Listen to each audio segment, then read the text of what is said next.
Naruto's writing is heavily underrated and is a manga worthy of critical analysis. Naruto has been acknowledged for its great surface story, but not many are aware of its subtext, themes, or core story. In this video, I plan to reveal some of the depth and complexity that is rarely ever discussed. Naruto's story has philosophies and references taken from multiple religions such as Buddhism, Shintoism, and Hinduism. This script required a lot of outside help and research, so I'll link all of my sources in the description. The three sections of this video will be Buddhism versus Shinto, the cycle of Samsara, and Buddha versus Mara. I am not Buddhist, Hindu, or Shinto, so please correct me if I get anything wrong. The first thing I'll break down is the relationship between the Senju and Uchiha clans.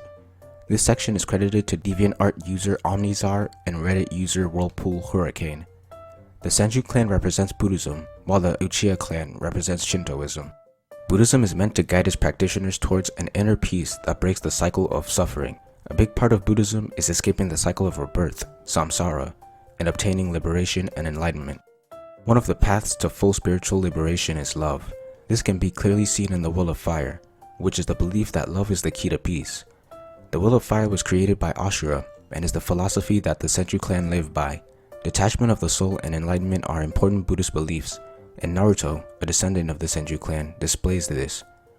Naruto literally and figuratively suppresses his inner demon, got closer to nature through Sage Mode, gained acceptance over his Jinchuriki history, and uses love, friendship, and kindness to change his enemies.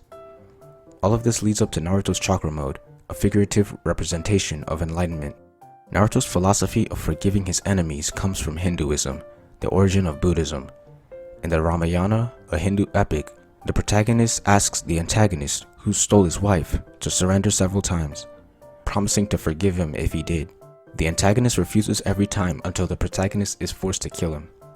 Additionally, Hashirama's jutsu have references to Buddhism in name and in function.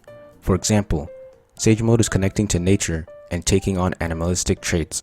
Nature is an important part of Buddhism, and the animal traits could be referencing reincarnating into animals. Wood style and chakra mode are other examples. The Senju clan is a symbolic representation of Buddhist beliefs.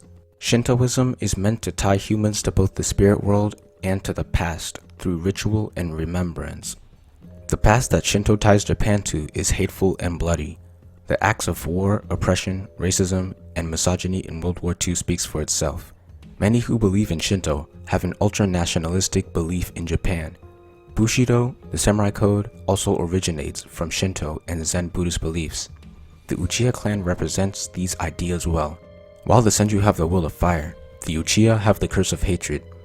The curse, originating from Indra, is that peace can be achieved through power, clearly mirroring violence, stemming from Shinto. This curse represents the consequences of self-inflicted hatred that the Japanese have brought upon themselves over generations of heartless brutality in the name of love for their nation. Loyalty, mastery of martial arts, and honorable deaths are part of Bushido, and the Uchiha clan has represented these ideas. Loyalty can be seen in Itachi and other clan members. Martial arts is reflected in how the clan is known as the strongest in Konoha. Ninjutsu, Shurikenjutsu, Taijutsu, and Genjutsu are areas that nearly all Uchiha excel in.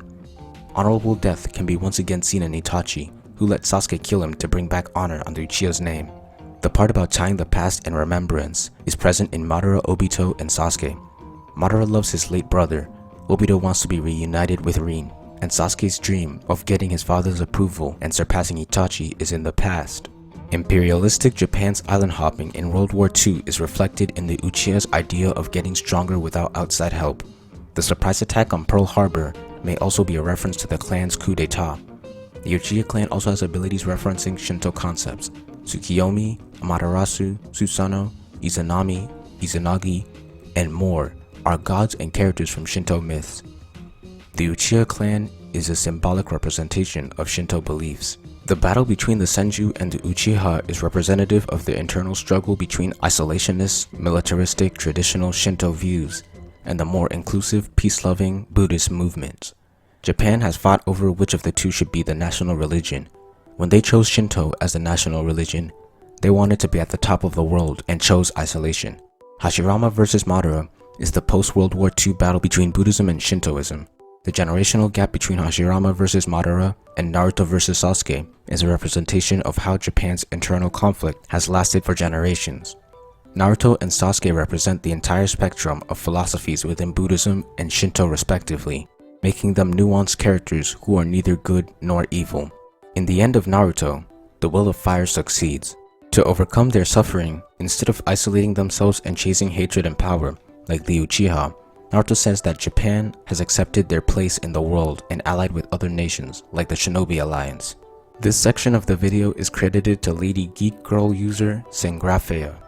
As mentioned before, the cycle of rebirth is the Samsara. The characters in Naruto are caught in this cycle.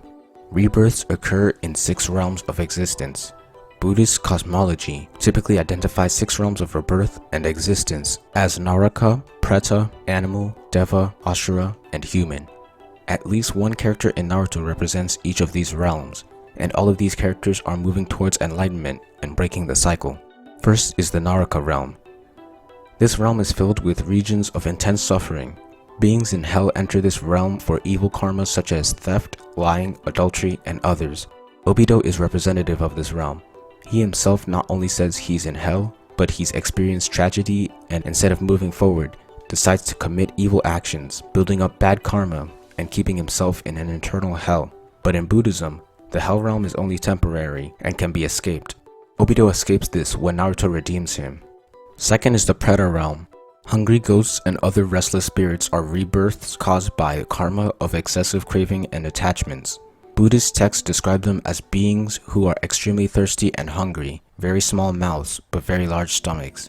Sasuke is the representative of this realm. Every time he achieves one of his goals, he's unsatisfied and searches for another goal. He went from killing Itachi to killing Danzo, to killing the elders, to destroying Konoha, and finally turning the world against him and becoming his definition of Hokage. At the end of Naruto, Sasuke is able to escape through Naruto. Third is the animal realm. This is the state of existence of being an animal. This realm is traditionally thought to be similar to a hellish realm because the animals are believed in Buddhist texts to be driven by impulse and instinct. They prey on each other and suffer. Since animals have shorter lifespans, it takes many lifetimes for them to escape this realm. The tailed beasts are the representatives of this realm. They've lived for thousands of years and even look like animals. They feed off humanity's hatred and fear. The beasts are able to escape this realm through a Jinchuriki who is able to befriend all of them. Fourth is the Devil realm. This is the most pleasure-filled among the 6 realms. A god does not need to work and is able to enjoy life in the heavenly realm with all pleasures found on earth. However, the pleasures of this realm lead to attachment, lack of spiritual pursuits, and therefore no nirvana. They don't often interfere with the lower realms. Orochimaru is representative of this realm. He is one of the strongest ninja alive, and mostly minds his own business, except for the attack on Konoha. He is selfish and focuses on gaining immortality. He escapes this realm when he is revived by Sasuke and decides to help in the war. Fifth is the Ashura realm. Ashura are notable for their anger and some supernatural powers. They fight with the gods or trouble the humans through illnesses and natural disasters. Kabuto is the representative of this realm. Ashuras are demigods and are lower than the Devas. Kabuto's history is filled with violence. Kabuto is also below Orochimaru, creating jealousy.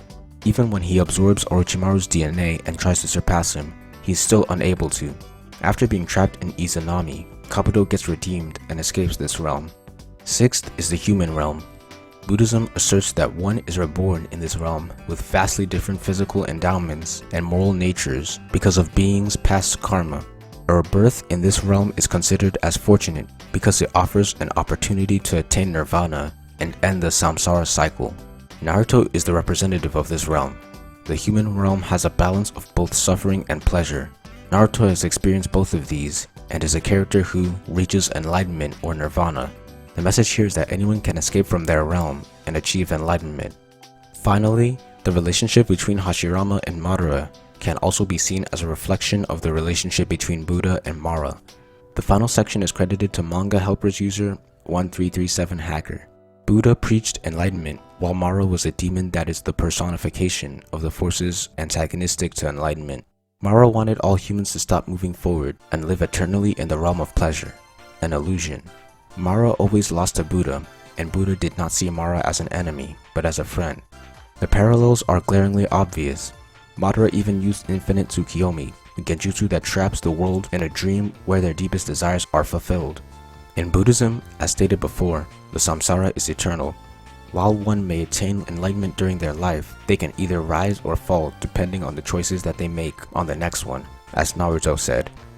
The child of prophecy, who could either bring about the world's salvation or destruction, reflects how choices can turn Buddha into Mara and Mara into Buddha. Obito's dream of becoming Hokage displays how if things went a little differently, he could have been the Buddha rather than the Mara. Team 7's reunion also shows this idea when Naruto and Sasuke clash and Naruto imagines their roles reversed. In conclusion, Naruto not only has strong writing on the outside or surface, but also has strong writing on the inside or core. I believe that Naruto can be considered a deep anime due to the philosophical discussion and the messages in the subtext. After all, anime like Evangelion are considered deep due to the use of philosophical concepts in its subtext and its good surface level writing. But that's just me. Do you think Naruto can be considered deep? Thank you for watching. You can follow me on social media and please remember to like, comment, share, and subscribe.